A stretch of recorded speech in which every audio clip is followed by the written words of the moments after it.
Data Center for bringing Jason, Dr. Sorens here to work with us. They are a great partner of ours out of Washington, doing excellent work. If you've not checked out that center before, please Google them and check out one of the work they do. They do a variety of excellent work on all the issues you can imagine that you should check out. I want to thank our sponsors, Ohio Rising and Bottom Line CPA, Bill Jacob. A lot of you are friends. With that, let me introduce Dr. Sorens. Dr. Sorens is an affiliated scholar at George Mason University, where he works with the center. His latest work, which is what we're here to talk about, is Freedom in the 50 States, which has now become a yearly publication.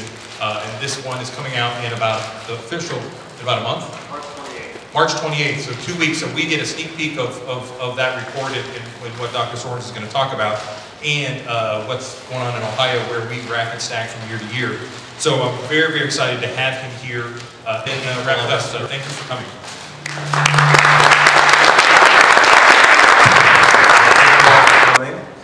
We've taken this show on the road to many different places, from Arizona to Pennsylvania. It's good to be here in Ohio, talking about what Freedom in the 50 States means for the Buckeye State. Freedom in the 50 States is a publication that we started in 2008, was really when we started working on this. And the idea was we wanted to measure freedom, individual liberty, across the 50 states, looking at both economic issues like taxation, spending, government regulation of business, and personal freedoms, social issues, lifestyle issues. And our view is that limited government works best. We want a government that protects people's rights rather than providing for them or telling them what to do in their private lives. And so we wanted to see how states stack up there. And a lot of people underestimate how important states are in the American federal system. The federal government does a lot, there's no doubt about it, and that's the focus of a lot of political attention. But states are very, very important political actors. They're very important actors in our lives. State and local governments make up over 40% of all taxation in the U.S. So federal government is a little under 60%, state and local government's over 40%. And that gives you a basic idea about the division of policy responsibilities between the federal government and state and local government. State and local governments are almost half of government in the United States, and yet they receive a lot less attention than the federal government does. When people talk about politics, they're always talking about the federal government.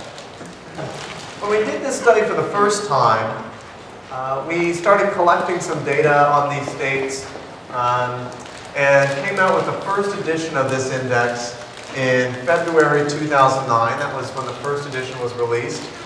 And it got a surprising amount of media attention from that. And we've done lots of radio shows, and my co-author William Ruger has been on Fox and Friends in the morning. So it got a lot of attention. People like indices. They like it when you rank the states in various ways. So it ended up getting a lot of attention. But we're academics. What we wanted to do was really come up with a valid measure of public policy and see whether that mattered to people, whether it made a difference to people, whether their state was relatively free or not. So people have a lot of questions. As we enter our third edition, we're going to talk a little bit about the methodological improvements we've made, just a little bit about how we've improved the index since the first edition, and give you a sneak peek at some of the results in this edition. Okay, so some questions that you might have about measuring freedom. How can you measure freedom? Where are we measuring? We're looking at state and local policies in all 50 states. We're not looking at the District of Columbia, which is a little different from the states because Congress can legislate for DC. And in this third edition, we now have data for 2001, 2007, 2009, and 2011. So we've updated the data, and we've taken it back to 2001. So we now are able to look at the evolution of freedom over an entire decade. Because of lags in the fiscal measures that we get from the Census Bureau, we do not include data from the legislature elected in 2010. Right? The legislature elected in November 2010 took office in 2011. We don't have data from the policies enacted by that legislature. The closing date for our study is December 31, 2010. So any policy enacted, that is, passed by the legislature and signed by the governor or passed over his veto, by the end of 2010 is included in our index, with the idea that this will capture basically the state of freedom early in 2011. What are we looking at? We have three dimensions of freedom: fiscal policy, regulatory policy, and personal freedom. Fiscal policy refers to taxation, government spending, government employment, those sorts of broad indicators of government fiscal activity, taxation and spending. Regulatory policy has to do with regulations on business, and personal freedom has to do with those more personal, lifestyle, or social issues. Individual policies are weighted by the actual value of the freedom concerned to those who enjoy it in dollar terms. So what does this mean? Well, whenever you create an index of freedom or an index of anything, you have to figure out a way of getting all the individual components added up. How do you do that? There are other indices of freedom that have been out there, indices of economic freedom. What makes our index unique is including the personal freedom side. But they never really come to grips with this way of aggregating. You could just say everything's worth the same. So, for instance, whether a state has reformed eminent domain, which is the process by which government can take land for public use. In some states, government can take land for private use. In my state, New York, they do that all the time. They'll just take your home and give it to a developer. They'll give it to a university, you know, a basketball team, which is something that happened recently. They'll just give it to anybody. So that's a measure of freedom that we take into account, right? Your property rights are not secure when a state like New York can take your home and give it to Bruce Ratner, the owner of the New Jersey Nets. So we include that. But what about, we include some other things too, like that are maybe much smaller in significance. Something like whether the government mandates that private universities permit all kinds of political speech. Well, that's a restriction on freedom. Right? Private universities should not be forced to allow, you know, let's say communists or Nazis or whoever to make political speech. Maybe allowing political speech is a good idea, but they're private universities, it's private property, should be able to. But this is a small issue compared to something like eminent domain or compared to taxation. So it just doesn't make sense to weight them equally, and instead what we do is we actually calculate using data that we find in the published academic literature in economics and public policy. We actually calculate the value of each freedom and put a dollar figure on that. So we figure out how much better off are people when they enjoy this freedom. And that's how we aggregate these policies into an overall index of freedom. Why would we measure freedom? Freedom is valuable for its own sake, but it also may have dynamic benefits. We think freedom is justified because it's good for people to be free. It's good to allow people to be free. But freedom might also be related to issues like economic growth or in-migration. And so we want to see whether freedom might also have instrumental value, whether it's good for improving the economy. We intend this index for citizens, legislators, journalists, policy analysts, and scholars. Citizens can use the index to figure out how their states are doing well, whether states are doing badly, hold their legislators accountable. They could even use it to figure out where they want to live. Legislators can use the index to figure out, again, where the state is doing badly, how it can improve, especially if they're interested in improving the state economy. What policies would help do that? Journalists can use it to figure out what the state has been doing, how it compares to other states. Is the state moving in a certain direction or not? Policy analysts can figure out, can use our data to figure out the consequences of different policies for things like growth, in migration, and other variables of interest, and scholars can do the same thing and can also try to figure out what are the origins of freedom. What sorts of ideological views in the electorate might help create an environment favorable to freedom? What sorts of political institutions might help create an environment favorable to freedom? How do we define freedom? We define freedom as the enjoyment of basic rights, life, liberty, and the pursuit of happiness, as the Declaration of Independence puts it. Again, we think that government should be there to protect those rights, and we believe that government has that role, but it should not deprive us of those rights. We look only at governmental infringements of freedom. Obviously, private criminals can take away your freedom too, right? And that's important, and there are statistics on that. We can look at violent and property crime rates and get statistics on that. What we want to measure is governmental infringements of freedom, but we ignore certain controversial issues like abortion or the death penalty, where people may legitimately have different views about which position protects freedom and which position violates freedom. So we just exclude those from the index altogether. We want to look at issues where you can make a clear case that government is somehow limiting your rights to life, liberty, or the pursuit of happiness. Fiscal policy has to do with taxation and government spending. And here's how it breaks out. Tax burden ends up being 28.6% of the index. Government employment about 3%, government spending about 2%, government debt about 1%. Fiscal decentralization, which is how internally decentralized the state is, whether localities have more power to adjust taxation, is worth about 1%. And I put up here how Ohio scores relative to its neighboring states. So of the neighboring states, Kentucky does best nationally. It comes in 20th nationally. Ohio comes in 35th, just ahead of Indiana and Michigan.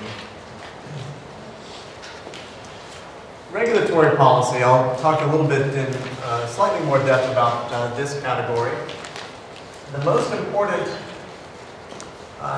component of our regulatory policy dimension is something here called liability system. What we're talking about there is how friendly the state court system is to plaintiffs. So if you sue someone, is it easy to get a multi-million-dollar judgment? Is it easy to hit the lottery jackpot against businesses and other defendants in these civil torts? And this is a major problem, a much bigger problem than even we realized when we did this edition of the index. And this, we've always had this in the index, but it's worth more in this edition because we did the research and we found that the tort tax is a really big part of business costs. Business costs get passed on to consumers. And so we look at how states score in a survey of business owners and managers on the quality of their tort system, specifically relating to torts. And that ends up being worth 11.5% of the whole index, and is the most important regulatory variable. Real property rights. There we're talking about rights in land. Does the government respect the rights of landowners? So eminent domain fits in there. Right? If the government is taking away your home or your business and giving it to private developers, that's an infringement of your property rights. And we include that in there. We also include things like rent control. New York City has rent control on about 1/3 of apartments in Manhattan. And what that means is you're not allowed to charge above a certain rent. So there are people still paying $400 a month for apartments in Manhattan. And obviously this is an enormous deprivation of the property rights of the owner of those apartments.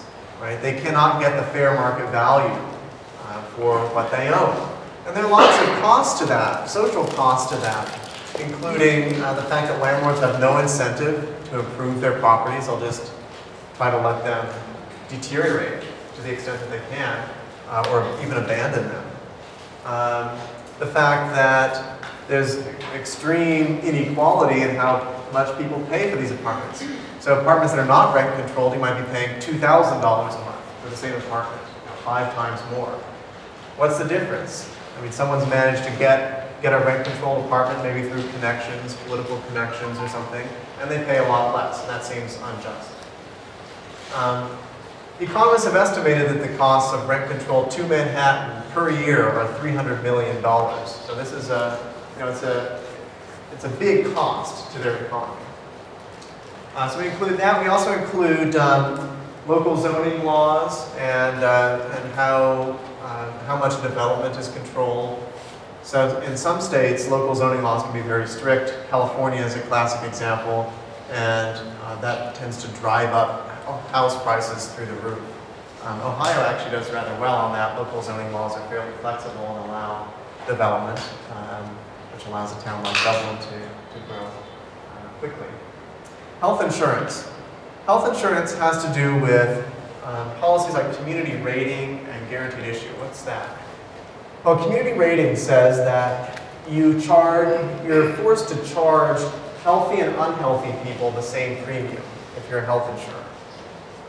And the point of that is to reduce premiums, especially for people who are older or people who have pre-existing conditions.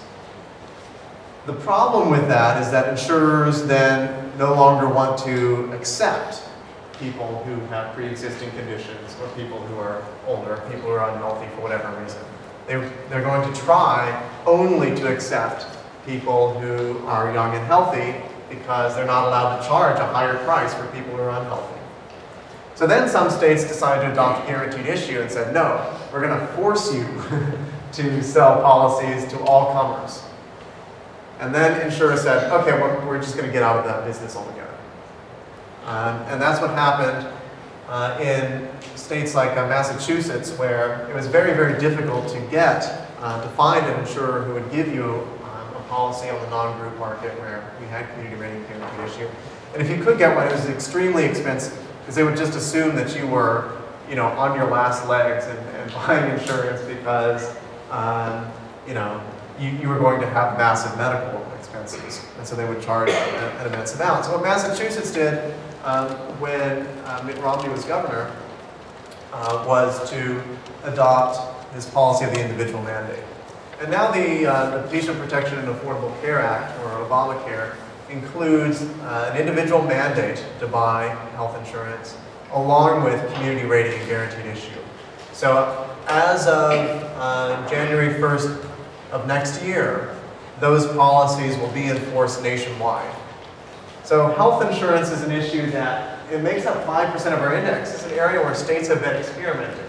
Lots of states do not have community rating guaranteed issue. Lots of states have experimented with market mechanisms to reduce health insurance costs, including reducing mandates, allowing people to buy bare bones policies, high deductible policies. All of those things are now abolished. As of 2014, this whole area is being federalized. So next edition of the index, actually next edition will be 2013, so we will still have it. But after that, it's going out of the index because this is no longer an area where there's meaningful variation among the states. Labor market. Here we include regulations on employers, including things like workers' compensation regulations, right-to-work laws, which are beneficial for business, minimum wage laws, and the like. Occupational freedom. Here we include the stringency of licensing requirements. If you want to practice an occupation or profession, if you want to be a barber, if you want to be a massage therapist, a landscape architect, even in Louisiana, a florist, you have to get an occupational license, and some states make those requirements very onerous to make sure that only a small number of people are able to practice and they can charge high prices. It's a way of keeping out competition. Some states forbid nurse practitioners from practicing independently from medical doctors or from prescribing prescription medications. We also include that.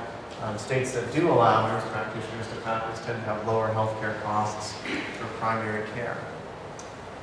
Miscellaneous regulations here include other types of regulations on, say, automobile insurance, property insurance, certificate of need laws for opening hospitals. Some states still prohibit you from opening a hospital without getting the approval of existing hospitals.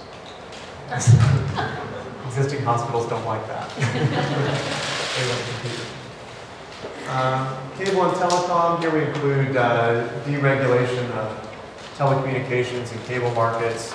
Indiana is an example of a state that has comprehensively allowed statewide competition between cable and telecom providers in all areas of the video and telephony markets. And here on regulatory policy, we see Ohio does reasonably well, 21. Indiana is #1 in the country, in your neighboring state.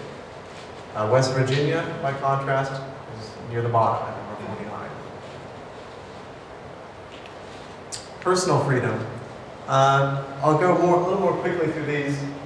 Victimless crimes is about 10% of the index, which includes incarceration rates that are higher than expected given your crime rate, as well as arrests for things that we don't believe ought to be crimes because they don't have a victim.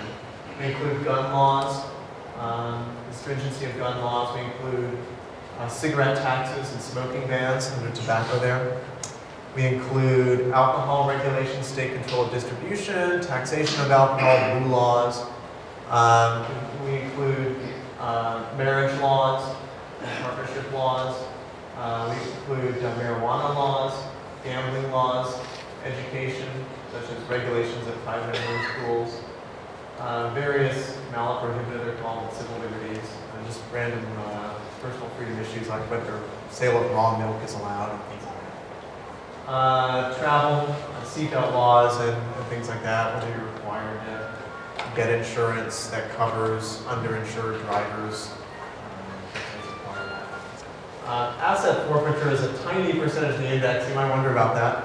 So what is asset forfeiture? Asset forfeiture is the process by which police can actually bring suit against your property and say that your property was either used in a crime or was proceeds of a crime.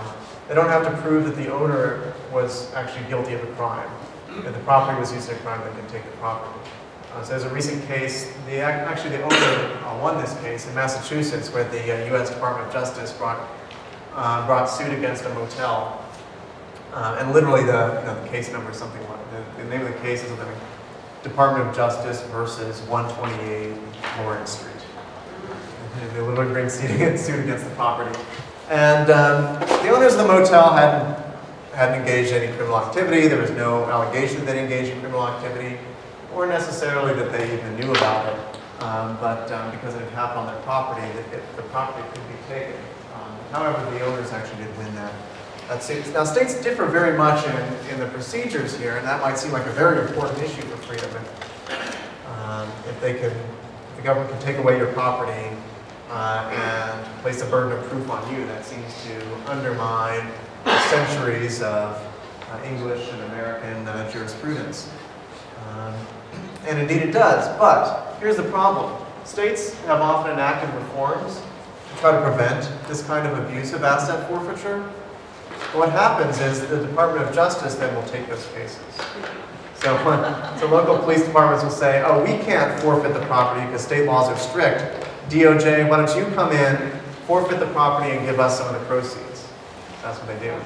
So state law in this area is right now a dead letter, pretty much. It's just purely symbolic until the Department of Justice can be controlled, or states can enact legislation doing this, prohibiting local police departments from taking forfeiture funds from the Department of Justice, at least under certain conditions, and that would help on this issue. Then finally, campaign finance contributions. Limitations on campaign contributions end up being a tiny percentage of the index because actually people don't spend a lot of money on campaign contributions, despite what you hear in the news. This is a sort of minor thing. On personal freedom, Ohio ends up number 34. Indiana and West Virginia do well at number 7 and 9. Michigan does somewhat worse at 41. So we want to look at the consequences of freedom. We think freedom is valuable for its own sake, but is it valuable for other things too? Do Americans value freedom? One question. We weren't sure going into this what we would find. We didn't really expect to find necessarily that Americans would value freedom. They don't always vote that way, right? But they vote with their feet for freedom. They don't vote in the ballot box for freedom, but they vote with their feet for freedom. Fiscal freedom, regulatory freedom, and personal freedom are all, individually and together, statistically correlated with net in-migration. In other words, people move from less free states to more free states.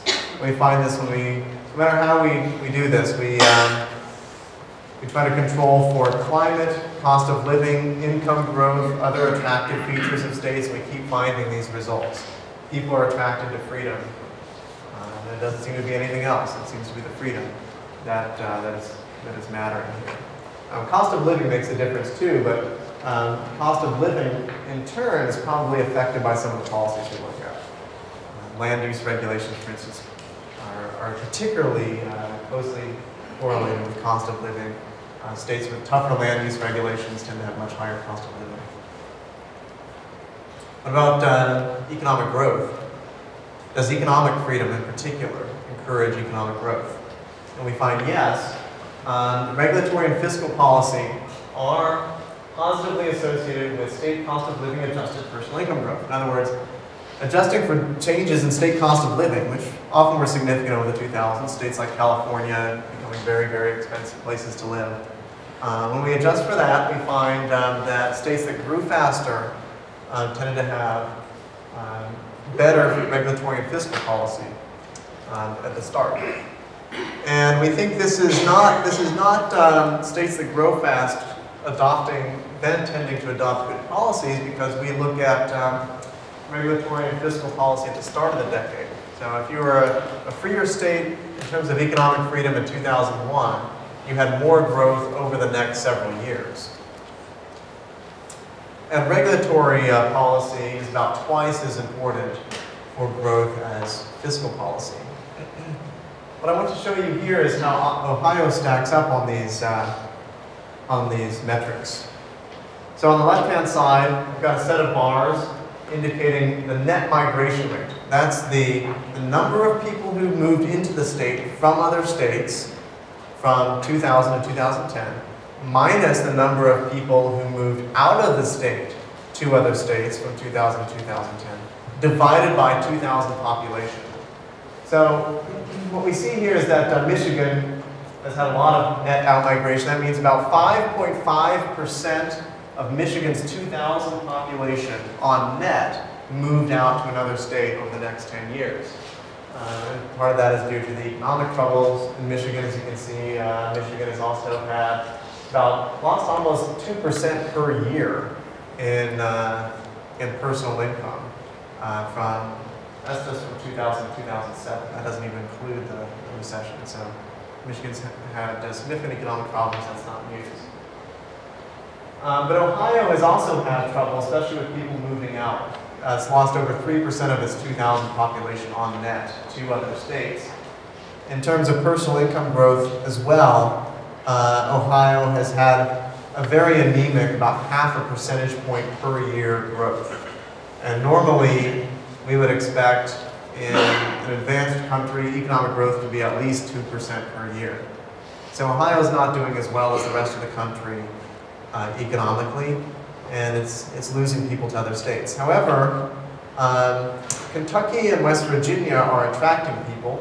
Part of that's due to cost of living. Part of it is probably also due to perhaps personal freedom, because both states do well on that.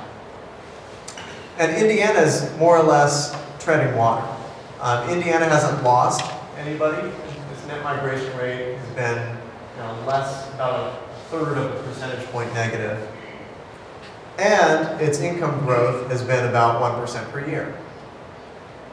So really the states that are comparable here are states like Indiana, Michigan, Ohio, Pennsylvania. These are all so-called Rust Belt states, right, that have large manufacturing base, at least traditionally, industrialized early. Kentucky and West Virginia are a bit different, they're more rural. But if we look just at the Rust Belt, so-called Rust Belt states, it's definitely Indiana that's doing the best. And Indiana is definitely, of those states, the freest as well, especially on regulatory policy. There's a sneak peek at Ohio's profile. So Ohio was 33rd in 2001 overall, and is 33rd in 2011. We don't see a tremendous amount of change over the decade. We see some improvement on regulatory policy and some decline on personal freedoms, including a pretty strict smoking ban that was enacted. Taxation in the Buckeye State is higher than average, we're saying. The plus side, government debt and spending, are below average. However, public safety, administration, social service, and government employee retirement benefit spending are high compared to the rest of the country as a percentage of personal income. And Ohio tends to be fiscally centralized, meaning that local governments, probably especially schools, tend to be dependent on state money. Ohio performs better in the regulatory realm. The state's liability system is about average. Does fairly well on land use freedom, something I mentioned. Ohio, like a few other states, does not allow private workers' compensation insurers. That's something we would recommend changing. Unlike North Dakota and Wyoming, though, Ohio does allow employer self-insurance for workers' comp. The state's occupational licensing regime and level of health insurance coverage mandates are decent, a little better than average. And Ohio is not a right-to-work state, which we would recommend changing. Telecom and cable have been deregulated, although not as thoroughly as Indiana, I might add. Here's some of our policy recommendations. I'm just showing you the fiscal and regulatory policy recommendations. Our fiscal recommendation is generally to reduce taxes slightly, more or less across the board, and reduce spending on those areas that I mentioned where the state spends more than the national average. On regulatory policy, I would say look to Indiana. Look at what they've done to become first in the nation and enjoy higher rates of economic growth. We would recommend considering changing the workers' comp system, rolling back occupational licensing, and adopting a right-to-work law, as Indiana has done and Michigan has done. Those are very recent changes that don't show up in our index, but the potential for competition there is obvious. If Ohio does nothing, a lot of employers are going to start locating to Indiana and Michigan instead of Ohio. Taking a look at some contemporary issues in Ohio, the proposed tax reform that's on the table that would take advantage of new natural gas revenues, severance taxes, and cut income and I believe sales taxes as well. Is that something? Cutting income and sales taxes. That could substantially improve Ohio in the Freedom Index. We exclude severance tax revenues from our measure of tax burden. And there's a good reason for that. And the reason is, and I know this has been a hot debate in Ohio, but the evidence is overwhelming that the people who effectively pay the severance taxes are people who live outside the state. Alaska runs almost its entire state government on severance tax revenues because it's a small state in terms of population and has huge oil and gas reserves.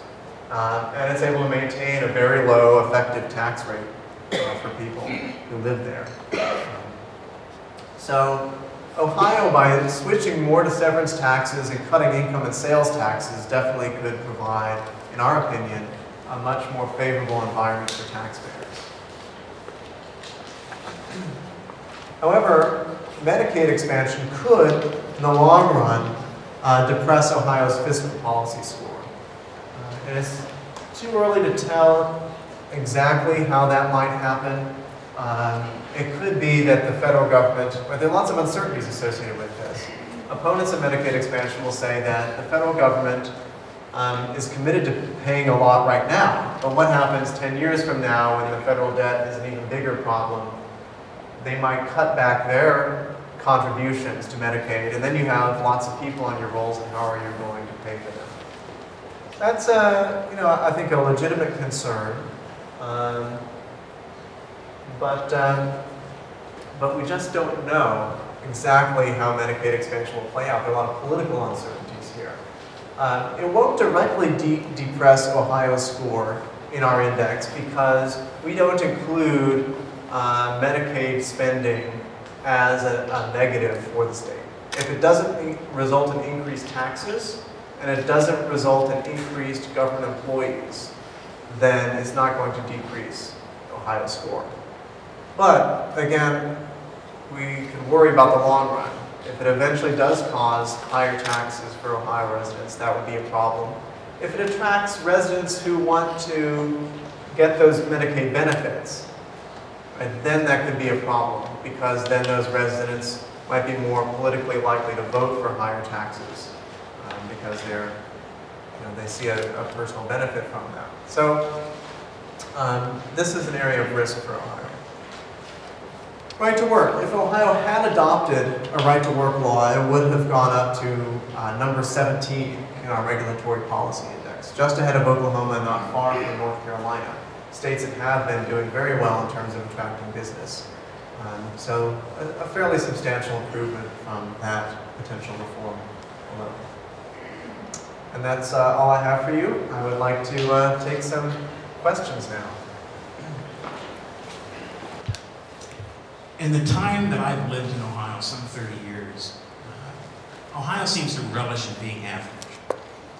The politicians will tell us incessantly that being average is okay, we're improving, but we're okay. We're not at the bottom.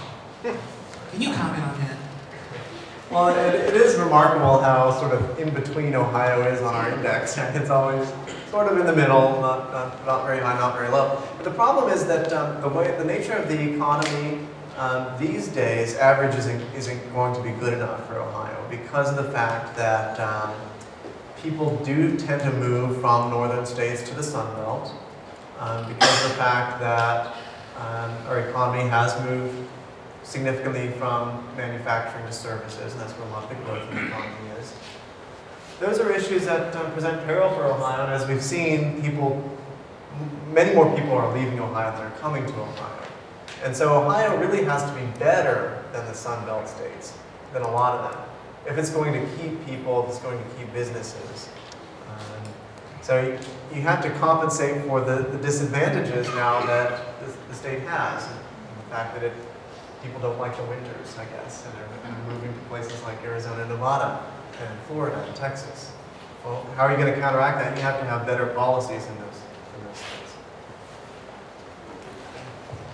Your study, can you comment on the effects of net migration, negative net migration? I would think it's a terribly destructive thing to a state if they're going to have vacant homes and vacant office buildings. It is, and I live in Western New York, so I have a lot of experience with a region that has experienced substantial net out migration. Net out migration has been so significant in my county, Erie County, that the county has lost population, 10% of its population in the last decade. So what you end up with is a graying population as younger people leave first for college and then for work, and they'll find work somewhere else. You tend to have falling house prices because there's not the demand for housing that there used to be. You tend to have greater fiscal burdens as a result of the fact that the workforce is diminishing as a percentage of the population that's left behind. So it has the potential of becoming a bad equilibrium, and I think we've seen that very much in New York, which is the worst state on our index, and has lost on net about 10% of its population since 2002 other states. People are leaving New York in droves, and it has the potential to lock in New York as a high tax, falling property values, a place where people don't want to work anymore.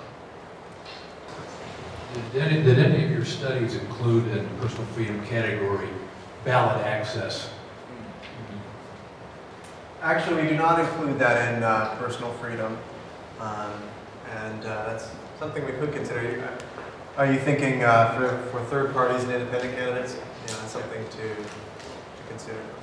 In the Obamacare area, particularly as it relates to the health care exchanges that are asked to be set up by the states, of which the state of Ohio said it wouldn't do. There would be costs associated with that that might ultimately be worth back to the state one way or the other, higher or lower. I think it's an unknown right now, as well as some of the other issues on Medicaid. Do you really think you have enough information to make that determination? Well, we'll have to see how the policy process in Washington, D.C. works out. From our research on this topic, the state exchanges will not have any appreciable freedom to maneuver. They're basically going to be controlled by Health and Human Services at the federal level. And the changes among the states, the differences among the states won't be significant enough to show up in our index. Now, if the costs get pushed back onto the states, that would show up in our taxation variable, for instance. Or if state workers are implementing this would show up in government employment, government consumption. So those things would show up in our index. HHS has made noises about allowing states to determine what the minimum level of benefits that must be included in policies on the exchanges would be. If so, that would be something we would still include. But still if the law stays as it is written for the next couple of years, then the vast majority of this category there's not going to be any appreciable difference across the states. Are you possibly able to add some type of way of measuring social welfare to this report? And I like this report. It's a novel way of looking at things. It strikes me that there would be an objective way of measuring social welfare. So you get to a point at which you could actually say something like such and such a state adds the most social welfare per dollar spent, or this such and such a state adds the most social welfare per state employee, so that eventually you get to a point where you would say this state maximizes both freedom and the amount of social welfare per tax dollar. Yeah, so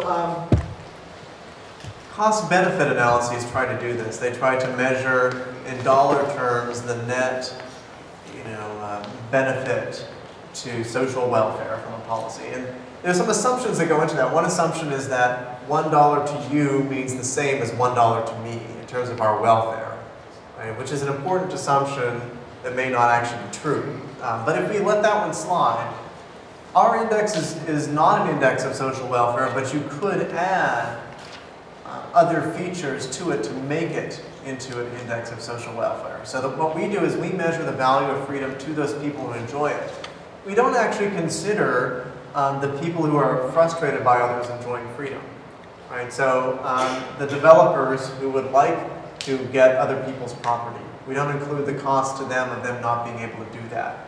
So you would want to add those in to get an index of social welfare, which would be something quite different. You could certainly start with the estimates we've made to try to come up with such an index. It sounds like it'd be best to be moving up this list. So what are some quick short-term and what are some long-term things that you could do to move yourself up the scale? Okay. Well, I think the proposed tax reform is one good short-term move to move up the scale. We do recommend a right-to-work law, and that's going to be a political battle. There are certain things that are less ideologically charged, where the state could subtly make inroads. I like to look at things like relaxing the ability of alternative health professionals, like nurse practitioners, dental hygienists, physician assistants, allowing them more scope of practice to help bring down medical care costs. If you're a poor person, we probably shouldn't be forcing you to go see an MD every time you have a sinus infection. Maybe you could just go to a nurse practitioner and get your antibiotic. Things like reducing occupational licensing. You'll run into the buzzsaw of the individual interest group that gets upset by that, whether it's the Massage Therapists Association or whatever. But these are cases where you really are locking certain people out of their ability to practice a profession and make a living. And if you can persuade enough people that that's what these laws are about, I think the political case is easy to make. And Colorado scores best in our index on occupational licensing. And the reason they do is that they happen to have one legislator who said, you know, let's look at all these licensing boards and let's see whether they're really doing anything helpful to the state. Let's have a sunrise review that the new licensing boards have to go through before they get implemented. Let's have a sunset review every several years. Let's see whether it's still needed. And as a result, you know, Colorado doesn't have the licensing burdens that a lot of other states do. In our research, this is not a highly left-right charged issue. This is not something where, like right to work, where you're going to have this, you know, vehement opposition from one side of the political spectrum. So I think it's an area where reforms could be made pretty quickly and without, you know, a political firestorm. One would imagine, because you're controlling for climate and things like that, and because this is a freedom index, that all of the factors that you chose to compare against states are factors that could be done something about by the government. You could change where it goes at any time, you know, any legislature could. Yeah, but you never really said that explicitly. I was just wondering if that was so. You mean all of the things you have control over about making your state higher or lower? Yeah. Well, not climate, obviously, but the other ones. Yeah. No. Yeah. So yeah, definitely fiscal policy, regulatory policy, personal freedom, even cost of living indirectly. Those are things that politicians and administrators can change to make their state more attractive. One is on 128, where can we access the new report? And two, you mentioned that expressed as a percentage of tax burden, that state and local taxes were in the realm of 40%, federal was 60%, and the implication was that's a large number. We should pay attention to state and local as opposed to federal. But it seems to me, under our system of constitution and federalism, that ideally we'd like that number to be much larger, the state and local to be much larger. Do you have an opinion on what a perfect balance would be? Yeah, so I should mention the URL for the website. It's freedomin50states.org. Freedomin50states.org is where you can find the index on March 28th and be released there. And we have some nifty web tools planned, including ability to construct your own freedom index by dropping certain variables or categories that you think are not as important. And you can download all the data there, all the spreadsheets. Freedomin50states.org. For the second question, I agree that a more decentralized system up to a very high point is more desirable. In 1907, I've done some research on this. In 1907, the ratio of state and local tax revenues to total tax revenues in this country was 85%. And the ratio of just local tax revenues to total tax revenues was over 60%. So most of government was local then. It's kind of hard to believe. I think that's something quite a bit closer to how I would like things to look. I think we need more diversity among local jurisdictions so people can find the places with the right mix of taxes and services for them. And that's inhibited in a world where the federal government does so much. Jason, thank you for your work. And it's, I'm glad to see that someone's actually trying to put a gauge on freedom, and it's really too bad that it's not broadcast so the states would compete with each other. I'm trying to get that better. Well, I have basically 3 questions. I'll try and go through them real quick. One is, you had pie charts. I didn't understand what the percentage numbers meant. Second is have you considered using like taxes as a percent of gross domestic product or union membership numbers as a gauge of freedom? And the third is how does an individual like myself actually sense that we are getting more constrained and more restricted in what we do? Yeah, so the pie charts just have each category, its percentage of the overall index. So liability system is worth 11.5% of the index. So remember that discussion I had about how do we weight all these individual variables to create this aggregate index? That's what this is. Each category's percentage of the weights. So it's sort of an indicator of how important these policies are to the overall index. So something like liability system is obviously very, very important, especially when you consider how important regulatory policy is to growth. Taxation as a percentage of GDP, we looked at various ways of measuring tax burden. We measure tax burden as a percentage of personal income. And the reason we choose personal income rather than GDP is that our research showed that personal income is a better predictor of the size of state government than GDP. The reason is that GDP has some technical measurement issues. I guess I won't get into them, but there's some technical measurement issues that mean that state level GDP figures are not that good. And secondly, the sorts of tax bases that states can tax are more associated with personal income. You know, property taxes, income taxes, sales taxes are all pretty correlated with the income that people are actually earning. Okay, last question. Yeah, the last one was, how do I know that I've got more freedom here in this state than in another state? Oh yeah. As a person, how do I sense that? Just what's on Channel 6 News or something? All this is individual, and and we're trying to help with that, to help you figure out your sense of things.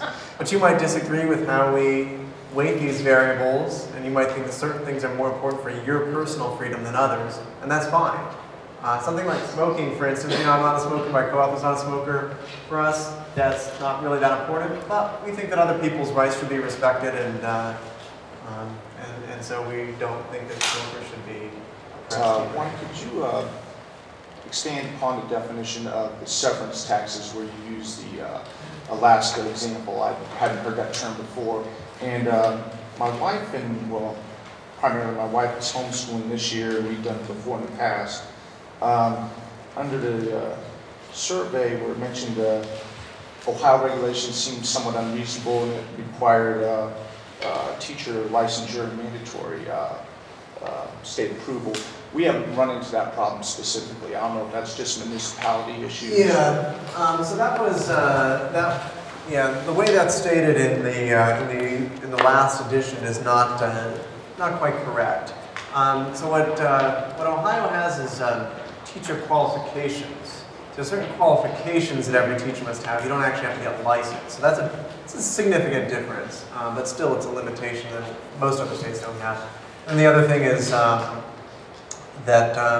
rather than having to get prior approval for your curriculum, your homeschool curriculum is actually subject to the superintendent's rules. So that's really what we meant to say. That's a good catch. We've got some comments about that. Can you hear me now? Gosh, I'm having a great day with the mic. All right, well, listen, thank you so much, Dr. Sorens, for coming. Really appreciate it. Great job.